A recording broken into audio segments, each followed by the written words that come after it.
Olá, seja bem-vinda, seja bem-vindo a mais um Vida de Cão. E eu vou trazer hoje uma discussão que apareceu num grupo um tempo atrás, sobre o uso do termo tutor no lugar de dono, né? Muita gente já faz isso, a gente também faz, desde que começou a Bicho Sem Preguiça, a gente tinha essa postura de questionar o uso da palavra dono quando a gente falava de alguém que cuidava de um cachorro, de um animal de estimação. E a gente resolveu que ia chamar de tutor. E aí os anos foram passando e eu fiquei com uma necessidade assim de fazer uma reflexão mais profunda sobre a mudança nesse hábito. E é essa discussão, essa reflexão que eu trago para vocês hoje. O primeiro ponto que eu pensei é assim: por que é tão ofensível chamar uma pessoa que cuida de um animal de estimação de dono? De que a gente é dono, né? A gente é dono de coisa. A gente é dono de objetos. E o que são objetos? São aquelas coisas que não têm vida e que servem pra gente para algum fim, né? Ou seja, a gente tem utilidade, a gente tem uma coisa perecível, né? Porque se eu preciso hoje tô precisando agora de uma caneta, daqui 10 minutos eu não preciso mais, o que eu faço com a caneta? Eu guardo. E esqueço ela lá até eu precisar de novo, tá certo? Aí o que eu preciso só observar? Se ela está funcionando ou se eu tenho que comprar outra e jogar aquela fora. Um exemplo, se for um carro, eu preciso sempre estar atento se o carro está funcionando, se ele está limpo. Mas mesmo assim, quando eu preciso do carro, eu uso, quando eu não preciso eu fecho a porta, passo a chave e deixo ele guardado, certo? Então, a premissa de haver um dono é haver um objeto. E objetos são coisas, não tem vida. Elas são úteis, são utilidades para resolver a vida humana. Às vezes não só humana, né? Tem objeto que resolve a vida de outros seres. Esse pensamento me fez fazer o paralelo, né? Eu gosto muito de fazer paralelo porque ensina muito a gente fazer os paralelos. Com a visão que nós temos do cão. E por que incomoda tanto chamar a pessoa que cuida do cão de dono. Porque quando o dono é de uma coisa, logo a gente está falando que o cão é uma coisa, né? Parece tudo muito óbvio que eu estou falando, mas vamos lá em frente. Ah, mas é uma coisa, então o cachorro não é coisa, vamos parar de falar que é dono, né? Você é um tutor. Mas aí, eu fiquei pensando o seguinte: se você fala que não quer chamar o humano que cuida do cachorro de dono, porque cachorro não é objeto, o que dizer sobre continuar tratando o cão como objeto e só trocar o termo? E aí a gente cai naquela armadilha que normalmente a gente cai, que é distorcer as palavras para que elas digam o que a gente quer que elas digam. A gente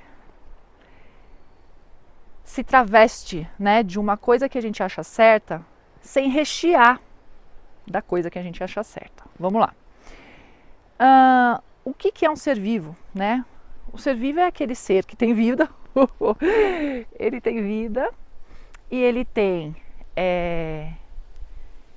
características comuns, tanto da espécie, quanto da raça, quanto do grupo que ele pertence, quanto individuais.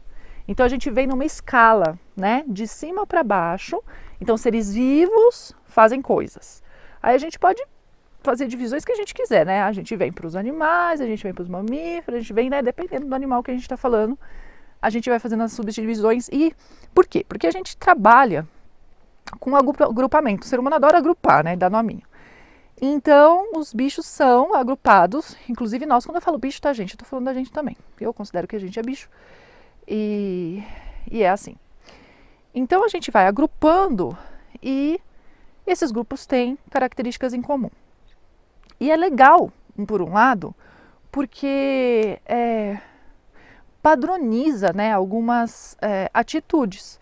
Então, eu posso dizer que mamíferos fazem X, se isso é mamífero, logo faz X, e aí eu observo, tá? Mas eu parto de algum ponto, não saio aleatoriamente, certo?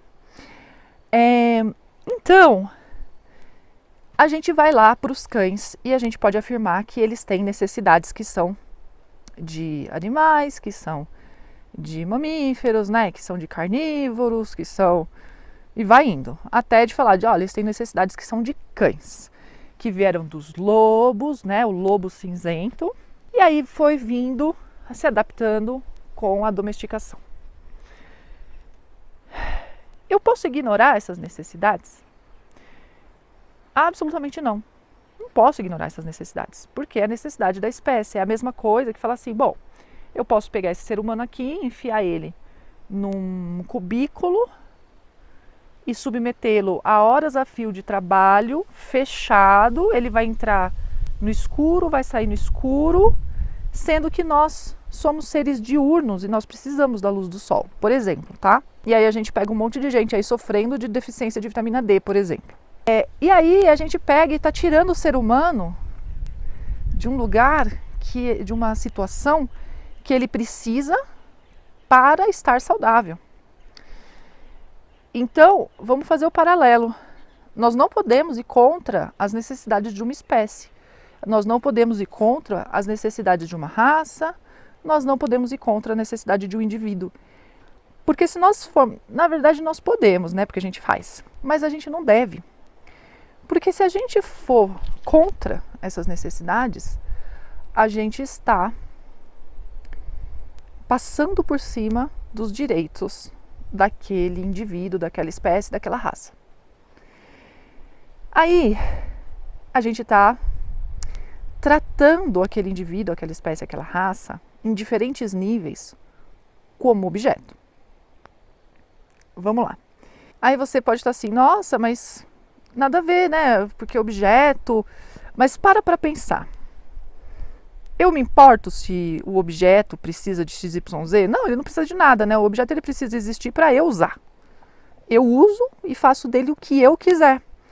Eu não fico pensando se a caneta está muito feliz de estar dentro da gaveta, que eu preciso de uma gaveta mais espaçosa para a caneta. Não tem necessidade disso, gente. Não faz o menor sentido. Mas, quando eu estou falando de ser vivo, aí eu viro e falo assim, ai, peixe, eu quero ter um peixe, porque peixe é lindo, o que peixe precisa? Água. Pronto. Peixe precisa de água. Sabe por quê? Porque se eu tirar o peixe da água, o que acontece com ele? Morre, né? E um peixe morto me serve? Ah, serve. Se eu quiser comer, absolutamente eu vou tirar o peixe da água. E se eu quiser que ele embeleze a minha sala? O que me importa? Me importa que ele esteja vivo, porque a graça dele se mexendo, é o que me alegra. E importa se ele está saudável, porque se ele ficar doente, provavelmente ele vai morrer. E morto ele não me serve naquele caso. Naquele caso é ornamental. Então o uso que eu estou fazendo daquele animal é ornamento.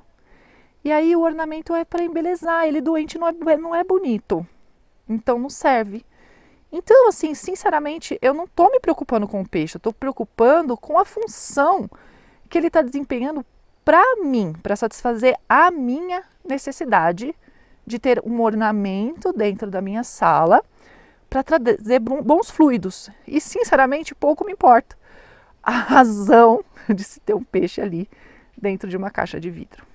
Eu tive peixe, tá, gente? Tudo que eu falo aqui não é apontando o dedo para ninguém, não. Principalmente apontando o dedo para mim, porque tudo tem uma história minha para contar. Eu tive peixe por muitos anos na minha vida, né? E era comum, porque era uma coisa mais comum do mundo. Comprava peixe, morria. Para mim, aquilo era super natural. O peixe morria mesmo. Era isso que eu escutava. Ah, não, o peixe morre mesmo, porque eu chorava muito, né? Comprava o peixinho lá na loja de aquário. E aí chegava em casa e aí punha no aquário, feliz, aquele peixinho. No outro dia amanhecia morto. Oh, meu Deus, chorava. Ai, bebê, não chora. É assim mesmo, o peixe morre, é muito frágil. Não, o peixe não é frágil, a gente não está cuidando dele como precisa. Não está dando nada que ele precisa, só está dando água, porque ele precisa da água para sobreviver. E aí, existem outros argumentos que falam assim, mas esse animal foi criado dentro do aquário. Ele nasceu no aquário, então ele não sabe identificar que aquilo é ruim. E aí você pensa nessa afirmação e fala, aonde nós chegamos, né? E assim, eu refuto essa afirmação. Sabe sim. Só que sabe de uma forma que não é consciente, né? Sabe de uma forma que é aquele incômodo constante, que tem alguma coisa errada, que a vida não faz o menor sentido, Aí, gente, eu não tô aqui inferindo que animais fazem essas grandes reflexões, mas assim, eu tô tentando fazer até um paralelo conosco mesmo, tá? A vida não faz o menor sentido, só fica pra lá e pra cá e pra lá. Porque assim, existem 2 pontos nesse assunto, né? Você tem o ser humano que tem um raciocínio, e eu não tô tirando a ideia de que animais também têm um raciocínio, é que nós não podemos inferir nisso, né? A gente só pode inferir aquilo que a gente vê e comprova. E até hoje nos comprovou que o animal tem esse grande raciocínio nos seus primatas. O maior raciocínio, né? Atividade de grupo, mais próximo do ser humano, assim. Mas eu posso inferir no seguinte: o simples fato da vida não ter sentido. Então o que o peixe faz? Ele nada para a direita, ele nada para a esquerda. Isso quando dá, né? Porque aqueles peixes beta, eles ficam num quadrado que nem isso não dá para fazer. Ele fica meio que girando assim, tal, boia um pouquinho, afunda um pouquinho, mas a capacidade dele de se movimentar é super restrita. E isso gera ócio, e o ócio por si só é extremamente prejudicial. Então vamos supor, ele nasceu naquele quadrado, então é tudo que ele conhece na vida dele. Porque tem trabalhos, gente, que foram feitos, né, com estresse em animais selvagens, que mostram que quando você pega um animal que foi criado numa jaula bem pequena e solta ele num ambiente mais amplo, ele tem um pico de estresse enorme. Ou seja, ele fica mal, ele não fica bem. Então, sabe aquelas pessoas que falam assim: ai, agora eu vou soltar o meu peixinho no rio para ele ser feliz. E pá, solta o peixinho no rio. Gente, é um assassinato isso, fora o choque, né, dos meios que não são iguais, e o animal fica extremamente estressado, porque ele realmente está acostumado com aquele cubículo, né? Não que ele faça bem. Não sei se vocês já assistiram um filme chamado O Quarto de Jack. É apavorante aquele filme, né? Porque ele é uma alegoria de uma realidade. E ele fala exatamente disso. O menino, ele vive naquele quarto e assim, gente, e agora? Eu dou spoiler? Eu não dou.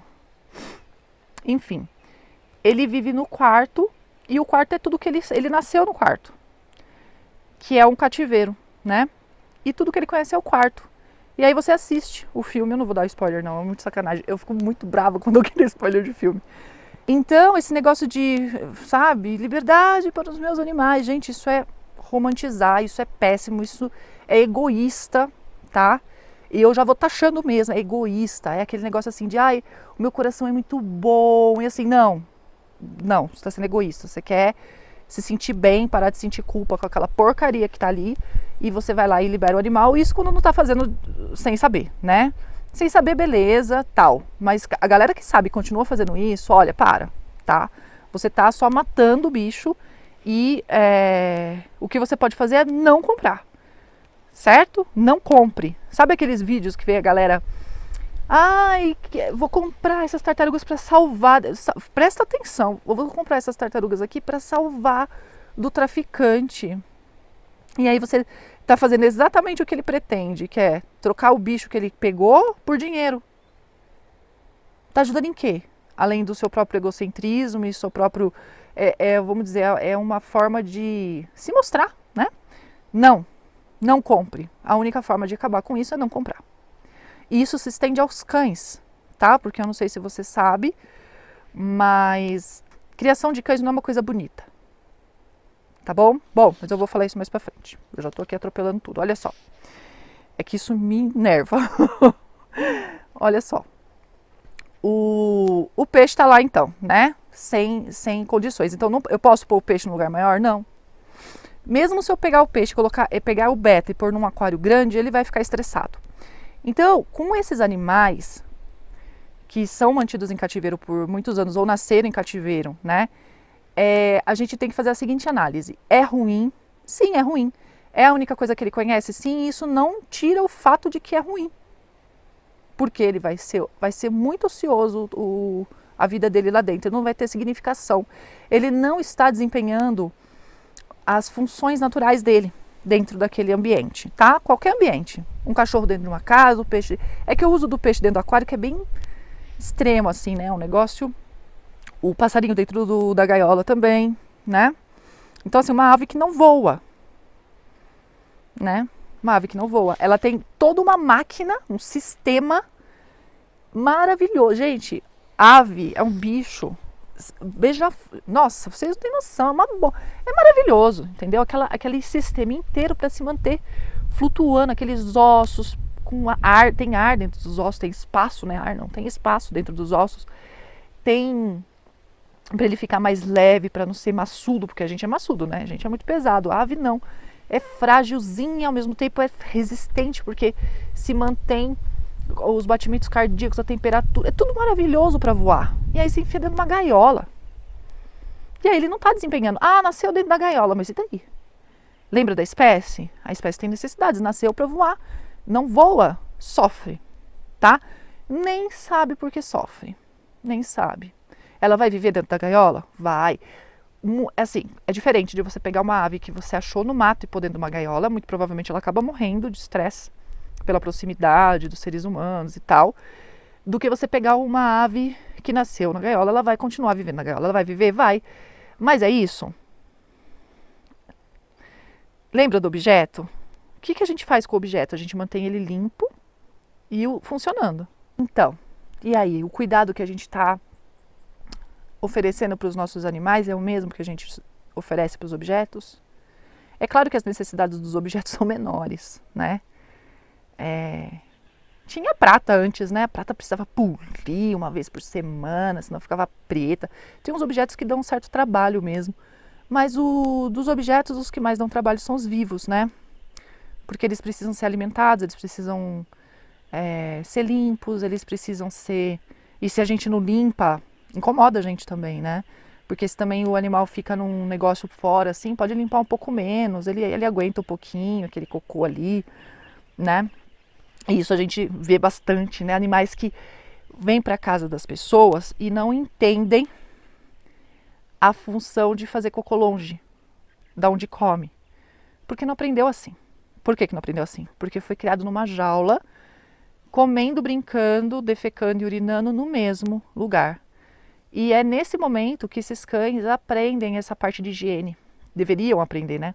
Que eles aprendem a defecar, urinar longe. E isso é uma coisa muito importante que a gente usa quando a gente vai ensinar xixi e cocô no lugar certo.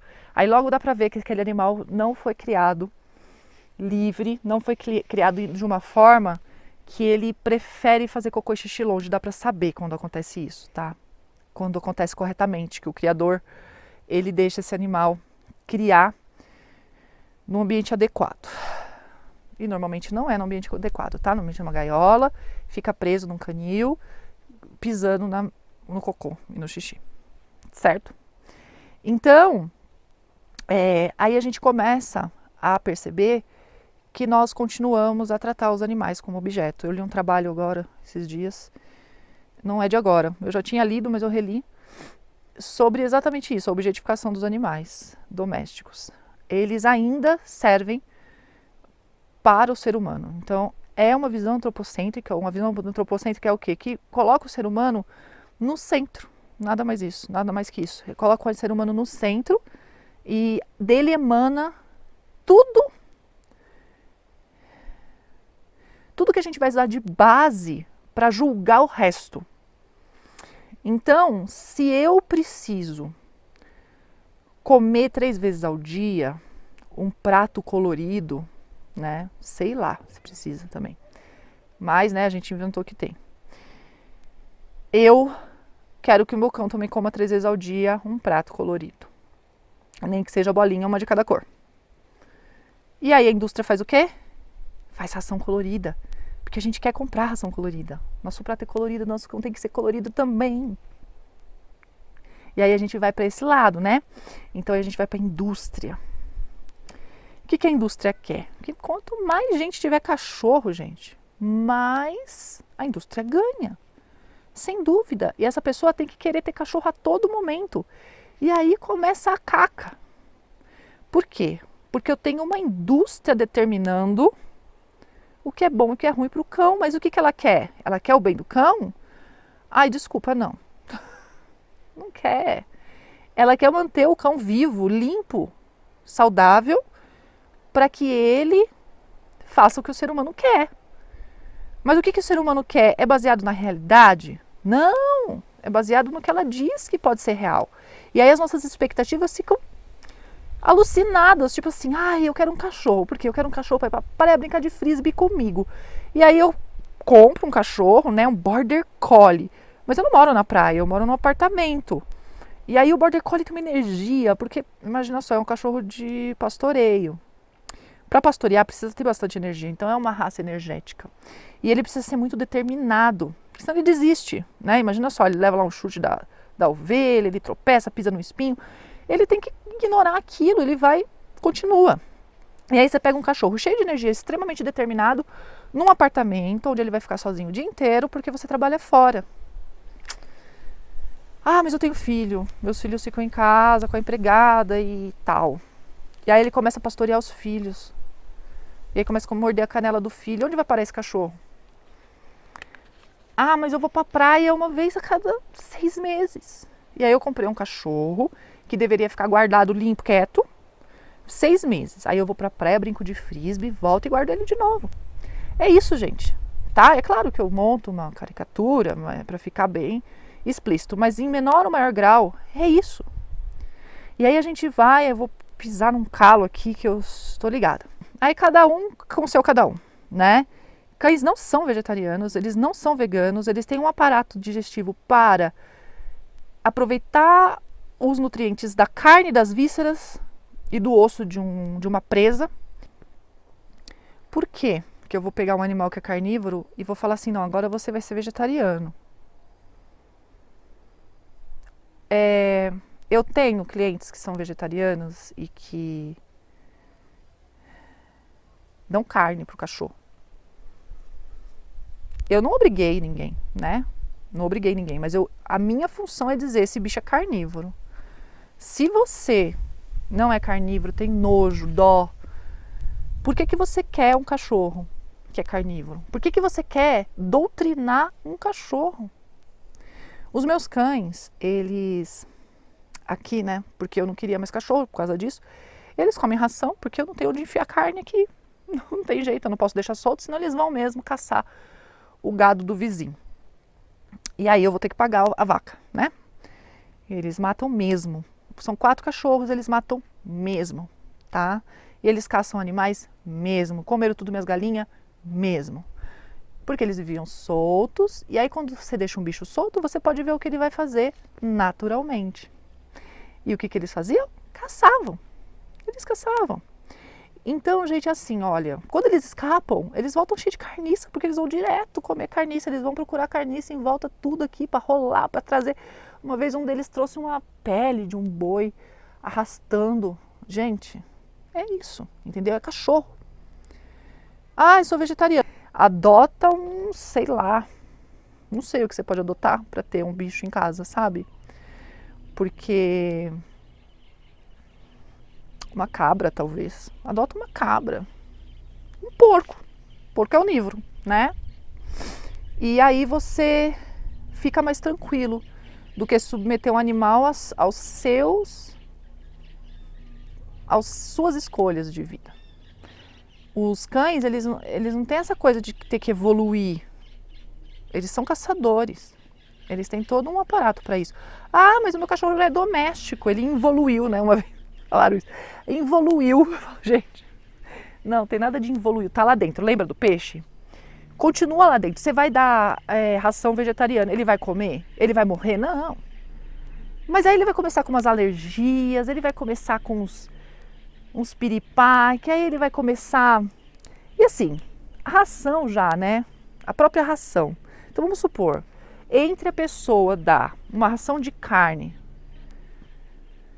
para o cachorro, dentro do pote, 2 vezes ao dia, e deixar ele preso, longe e tal, numa condição, e uma pessoa dá uma ração vegetariana, com enriquecimento ambiental e tal, legal, legal. Mas é sempre lembrar que o cão é caçador, tá? E ração não é a melhor comida para ele. São as formas que a gente acaba impondo o nosso antropocentrismo, lembra que eu falei? do antropocentrismo? Então, antropocentrismo é isso.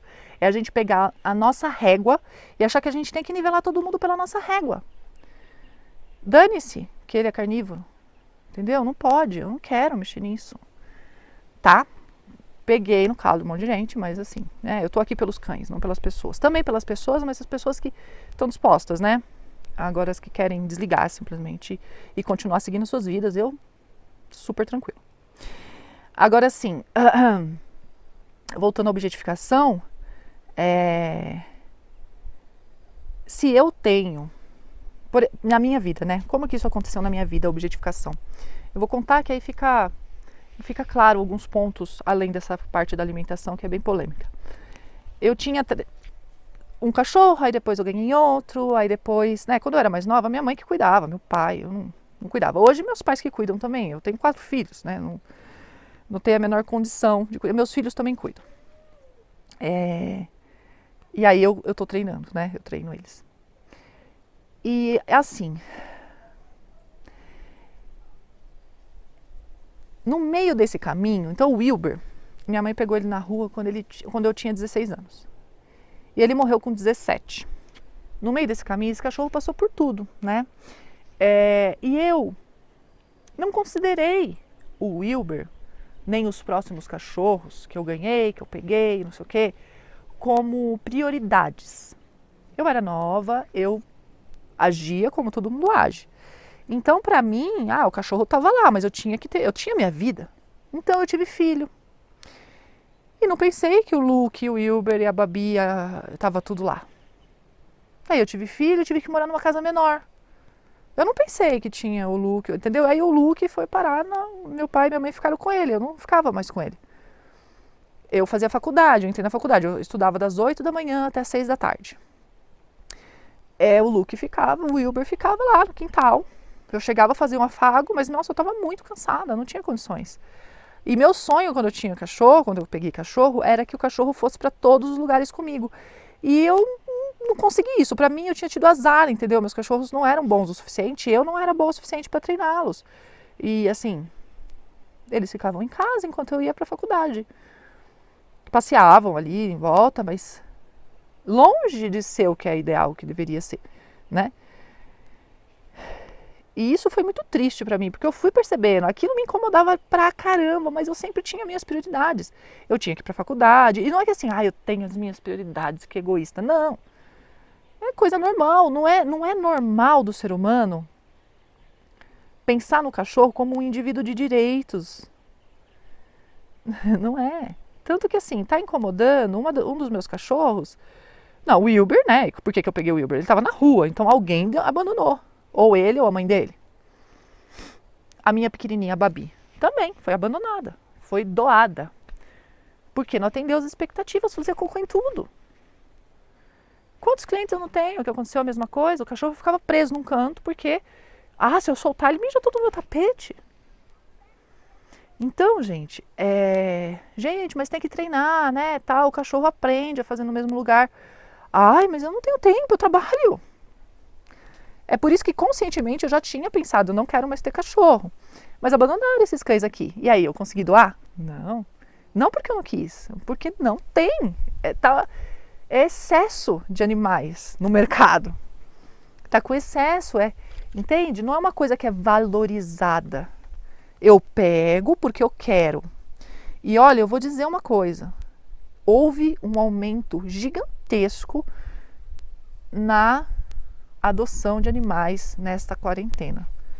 Eu estou vendo que quando isso mudar de alguma forma, que essas pessoas voltarem para a rua, quem está fazendo, né? Quem não está, bullshit, não vai mudar nada, haverá um pico de abandonos enorme. Porque esse cachorro, esse gato, esse bicho não vai ter mais espaço na vida dessa pessoa. Ela tem outras prioridades. Então, o que eu pergunto? Por que nós mudamos de dono para tutor? É mais uma palavra vazia, gente. A gente tem que mudar a atitude de dono para tutor. Depois usa a palavra certinha. O que é um tutor? Um tutor é aquele que cuida, é aquele que zela, é aquele que garante os direitos. É aquele que garante o conforto e não o conforto em cima da minha régua. Não é a minha régua que determina o conforto para aquele indivíduo de outra espécie. A outra espécie tem outra necessidade. E onde vou achar essas necessidades? Essa que é a porcaria, entendeu? Não tem. A maior parte das coisas são produzidas pela indústria. E a indústria quer vender. Cachorro precisa de esmalte, de perfume. Quem precisa de perfume para tirar o cheiro do cachorro? É o ser humano que pegou um cachorro que tem o cheiro dele e não suporta. Aí eu ponho um perfume para disfarçar. Não, gente. Tá? Não, é muito cruel fazer isso.